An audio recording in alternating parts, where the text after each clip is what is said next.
கலவரம் வெடித்த மணிப்பூர் மாநிலத்தின் புதிய முதலமைச்சராக ஓராண்டுக்கு பிறகு மெய்தி சமூகத்தைச் சேர்ந்த யும்னாம் கெம்சந்த் பதவியேற்றுக் கொண்டார்.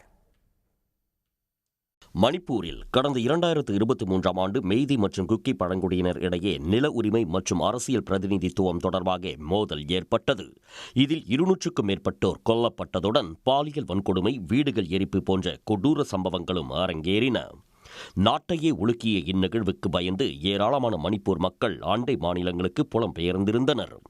இந்த கலவரத்திற்கு வித்திட்டதாக முன்னாள் முதலமைச்சர் பிரேம்சிங் தொடர்பான ஆடியோ ஒன்றும் கடந்த ஆண்டு சமூக வலைதளங்களில் கசிந்து பெரும் பரபரப்பை ஏற்படுத்தவே அவர் பதவி விலகினார். இதையடுத்து அங்கு குடியரசுத் தலைவர் ஆட்சி அமல்படுத்தப்பட்டது. இருப்பினும் சட்டமன்றம் கலைக்கப்படாமல் இருந்தது.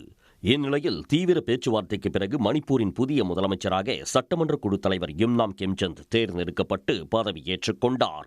அவருக்கு ஆளுநர் அஜல் பல்லா குமார் பதவி பிரமாணம் செய்து வைத்தார்.